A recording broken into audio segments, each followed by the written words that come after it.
Salut la team de YouTube, j'espère que vous allez bien et que tout se passe bien de votre côté. Alors, je suis de retour, je m'arrête très rapidement pour faire cette vidéo pour attirer l'attention de certaines personnes par rapport à deux préoccupations qui m'ont été posées et j'ai tenu à répondre ou bien à vous faire une vidéo par rapport à ces préoccupations-là. Voilà. Je tiens déjà à féliciter toutes les personnes qui nous font confiance, qui viennent vers nous acheter les produits, qui ouvrent leur dossier pour acheter en Chine. Voilà, félicitations à toutes ces personnes-là. Vous êtes des véritables entrepreneurs qui savent saisir les opportunités. En fait, j'ai des personnes qui m'ont écrit sur YouTube en me demandant, la première personne disait, Dacize, j'ai un souci lorsque je commence à vendre un produit et que je me rends compte que une de mes connaissances vend le même produit, je ne parviens plus à vendre. Voilà. C'est un problème que plusieurs personnes rencontrent. C'est une frustration que plusieurs personnes traversent, mais n'en parlent pas. Déjà, bravo à cette personne qui a soulevé cela. Je vais attirer votre attention. Vous savez, j'ai l'habitude de vous dire ici que dans le business, la concurrence n'existe pas en fait. C'est vrai, vous vendez les mêmes produits. Je vais vous prendre un exemple. Je suis dans la ville de Yaoundé actuellement et hier, j'ai fait un tour à Bonas. Les gars, ce qu'on appelle photocopieuse, imprimante et tout, les gars sont alignés comme vous n'avez pas idée. Mais devinez quoi? Les gars se font tous de l'argent. Plusieurs sont véhiculés. Vous vous demandez comment ces personnes font. Ces personnes sont alignées au même endroit et parviennent à faire des ventes. Comment vous me dites que vous êtes sur Internet et vous proposez vos produits, dès que vous voyez une connaissance qui vend le même produit, vous ne voulez plus vendre? Vous devez travailler votre mindset. Je vous prends un autre exemple. Lorsque vous allez au marché, par exemple, et vous vous rendez compte que sur une ligne, je ne sais pas, peut-être de 500 mètres, il y a des mamans qui sont alignées là à vendre des produits, des tomates, des condiments verts, du piment et tout ça. Elles vendent, elles ont presque les comptoirs identiques. Elles ont des comptoirs presque identiques, n'est-ce pas? Mais vous ne vous demandez pas comment elles font pour vivre. Vous ne vous demandez pas comment elles font pour nourrir leur famille. Eh bien, elles parviennent à nourrir leur famille tout simplement parce que c'est vrai, la concurrence n'existe pas, mais vous devez juste vous démarquer par votre valeur perçue sur le marché. Tout simplement.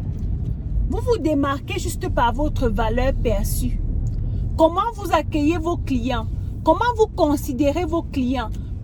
Qu'est-ce que vous mettez en place pour attirer les clients vers vous? C'est ce que vous devez considérer. C'est ce qui est le plus important. La deuxième chose, c'est que vous devez travailler votre état d'esprit. Vous devez vous dire qu'en business, lorsque vous êtes nombreux sur le marché, c'est ça qui fait la beauté de la chose. Parce que vous êtes sûr qu'il y a déjà une clientèle qui a besoin de ce que vous offrez. Mais si vous venez sur le marché en vous disant que je serai le seul à vendre ce produit, les gens ne connaissent pas votre produit. Les gens ne vous font pas encore confiance. Les gens n'ont pas encore testé votre produit. Les gens n'ont même jamais acheté chez vous pour dire que voilà, on connaît ce produit, ça existe depuis et tout. On ne vous connaît pas. Comment on va faire pour vous faire confiance? Donc, je ne cautionne pas le fait que lorsque vous avez une connaissance qui vend le même produit, vous êtes découragé à vendre le même produit. Non, ça ne veut rien dire. Changez déjà votre mindset. Changez votre perception des choses. Le fait que vous soyez nombreux à vendre un produit veut tout simplement dire que ce produit est en demande. Et si ce produit est en demande, ça veut dire que vous avez de la place pour pouvoir vendre et trouver des clients, n'est-ce pas?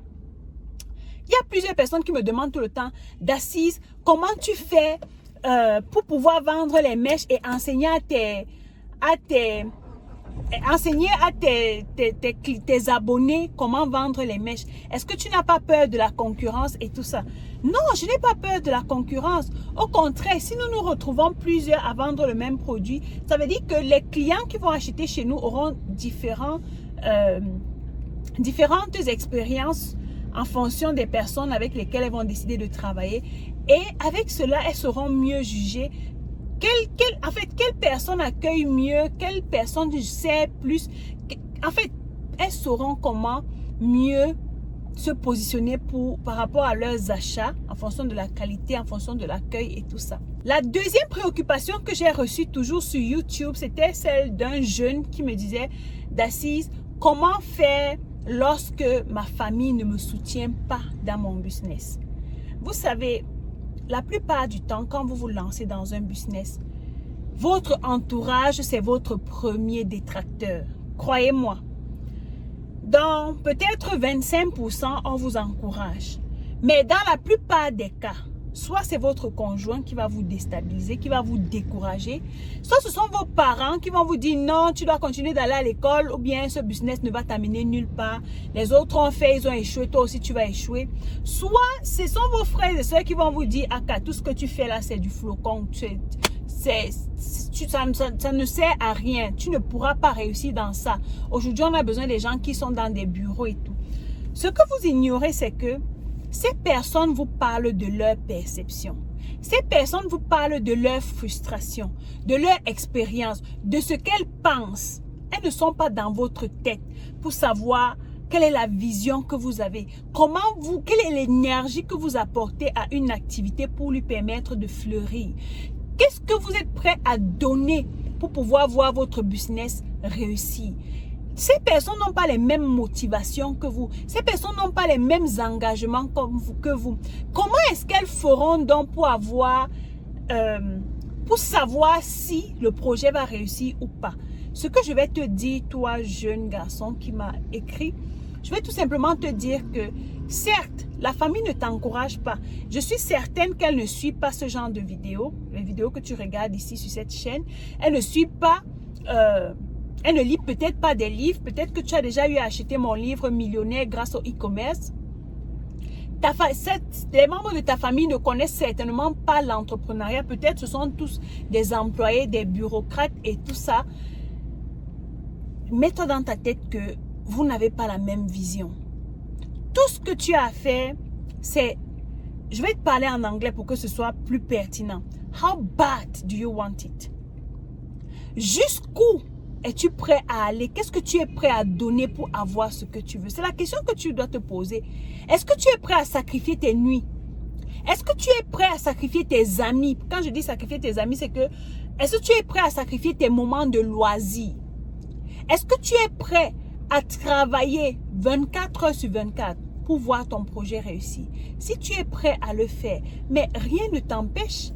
Ce que ta famille pense, ce qu'ils disent, ce qu'ils font, ne doit... You should be unstoppable. Tu dois être inarrêtable, imperturbable. Ce qui compte le plus pour toi, c'est ton projet. Dangote aujourd'hui qui est désigné comme l'homme le plus riche d'Afrique. Est-ce que vous êtes certain que quand il commençait, on avait confiance en lui? Je ne suis pas sûre. Toutes les personnes qui sont millionnaires, quand elles commençaient, vous êtes certaine que on croyait en elles? Non. Je me rappelle, le premier business que j'ai lancé, c'est vrai, mes parents m'encourageaient à faire du business, mais on me disait tout le temps, non, laisse d'abord, c'est pas le moment. Si j'avais attendu, est-ce que j'aurais pu avoir les résultats que j'ai aujourd'hui? Non, il a fallu que je montre à ma famille que, yes, I can do it. J'ai la vision, j'ai la motivation qui va avec pour pouvoir faire ce qu'il faut en parallèle avec mes études. Et je m'arrangeais toujours à ce que le business n'empêche en rien mes résultats à l'école. Je m'arrangeais toujours à avoir les bonnes notes et à avoir un business qui évolue au fur et à mesure. La deuxième chose, c'est que vous ne devez pas être pressé. Pourquoi les parents ne veulent pas souvent vous encourager? Parce que dès que vous avez une idée, vous venez déjà, papa, j'ai besoin de 500 000 pour lancer mon projet. Ils voient déjà que tu as un problème devant lui. Non, tu dois être une solution. Ça veut dire que quand tu as ton argent, tu fais tes économies, tu lances ton petit business. Sur cette chaîne, j'ai parlé d'idées business avec 5 000 francs. Ça veut dire qu'un enfant à qui on donne 1000 francs par jour ou 500 par jour, est capable de cotiser 50 francs tous les jours. Je dis bien 50 francs. En 100 jours, tu as 5 000 francs. L'année compte 365 jours. Donc, si tu sacrifies 100 jours et tu te dis, je mets 50 000 francs, pendant 100 jours, tu auras 5 000 francs et tu pourras lancer un des business que j'ai mis sur cette chaîne. Et à ce moment, ton business va commencer à fleurir. Tu seras cette personne-là qui peut venir dire à ta petite soeur, non, laisse. Au lieu que papa te donne 200 tous les jours, laisse, je vais te donner 200 tous les jours. Tu es une solution à la famille. On voit que le parent voit que il n'est plus là pour te donner l'argent tout le temps. Tu réduis les fardeaux de la famille. Mais quand tu es là à toujours dire que oui, je vais demander l'argent. Oui, papa est là. À un certain moment, il faut arrêter. Pour qu'on t'encourage, toi-même, il faut encourager les autres à t'aider. Ne pense pas que dès que tu as une idée business qui est entre guillemets en or, tout le monde va voir cette idée comme une idée business en or. Non. J'ai une mentor aujourd'hui que j'apprécie beaucoup. Elle est dans le marketing de réseau. Elle a fait un grand succès dans le marketing de réseau. Si elle écoute cette vidéo, elle va se reconnaître. Quand elle nous a raconté son histoire, comment est-ce qu'on ne voulait pas qu'elle parte à l'école, mais elle a tout fait pour aller à l'école. Et sur le chemin, elle a découvert un certain type de bonbons qu'on vendait 5 à 5 francs à l'époque. 5 à 5 francs. Elle a acheté 5, elle est partie revendre au double. Donc, elle vendait plutôt 1 à 5 francs à l'école. Et c'est de cette façon qu'elle se faisait du bénéfice. Au fur et à mesure, elle a fait grandir son business. Dites-moi qu'une femme comme celle-là, à l'âge de 9 ans, a déjà cette mentalité-là. Aujourd'hui, cette maman a plus de 40 ans. Elle est multimillionnaire dans le marketing de réseau. C'est une femme d'affaires d'impact. Elle se fait énormément d'argent. Mais si elle avait suivi, étant donné qu'elle nous dit que sa famille ne l'a jamais encouragée, d'ailleurs, dans tout ce qu'elle fait, aucune de ses soeurs, aucun de ses frères ne l'a jamais aidée. Je vais dire soutenu, genre en disant, je viens un peu rejoindre ton réseau, je viens travailler avec toi, je veux apprendre. Personne. Et aujourd'hui, elle est multimillionnaire. Si elle avait attendu le go de sa famille, si elle s'était dit que non, parce que j'ai des soeurs ou bien j'ai des confrères à l'église qui vendaient déjà le même produit ou qui sont dans le même marketing de réseau, je ne peux plus rien faire. Si elle s'était dit tout ça, elle serait où aujourd'hui? Elle serait restée dans sa pauvreté. Elle serait restée dans sa souffrance. À un moment, vous avez besoin de changer votre mentalité, de vous dire, la souffrance, ça suffit. Je dois passer à un autre niveau. Je dois aussi devenir millionnaire. Qui sont ces personnes qui touchent les millions que moi aussi je ne peux pas toucher? Ces personnes ont une tête, 2 yeux, un nez, une bouche, 2 oreilles comme moi et des membres qui fonctionnent bien. Qu'est-ce qui me manque? Pourquoi je ne parviens pas à toucher les millions? Tu te poses ce genre de questions seul à seul et tu mets en place un plan d'action qui va te permettre de changer ta trajectoire du jour au lendemain avec la patience. Donc, ce sont ces 2 préoccupations que je venais souligner ici. Je suis certaine que parmi vous, il y en a qui ont ces mêmes préoccupations et qui ne savent pas s'exprimer. J'espère que ça va vous aider. Parmi ces 2 préoccupations, dites-moi en commentaire laquelle vous traumatise le plus. Pourquoi est-ce que vous ne parvenez pas à décoller dans votre business? Quel est votre plus gros challenge? Ou bien, si vous avez un sujet sur lequel vous aimeriez que je débatte, que j'enseigne, laissez-moi ce sujet en commentaire, posez-moi toutes vos questions en commentaire et ce sera avec plaisir que de temps à autre dans mes différentes marches, je pourrai m'arrêter comme ça dans mon véhicule et vous faire une vidéo de quelques minutes pour vous enseigner et afin que ça vous aide, n'est-ce pas? N'oubliez pas également de prendre le livre qui va transformer votre vie, Millionnaire grâce au e-commerce. Donc, téléchargez, je pense que pendant la vidéo, on va mettre le visuel du livre quelque part là. Commandez ce livre via le lien qui se trouve dans la barre de description ou bien le lien que je vais mettre là en bas de la vidéo. Dans tous les cas, allez dans la barre de description, vous allez voir le numéro sur lequel vous pouvez facilement commander le livre et recevoir. C'est un livre qui va vous aider à déjà changer votre mentalité, votre mindset, penser comme un lion. Et à travers mon histoire et les histoires des personnes que j'ai eu à coacher, à former, je vous transforme en vous montrant pas à pas comment vous pouvez lancer votre business de e-commerce de zéro et toucher votre premier million en ligne en 3 mois. J'espère que cette vidéo vous a aidé. Je vous donne donc rendez-vous à la prochaine vidéo. D'ici là, comme d'habitude, peace out.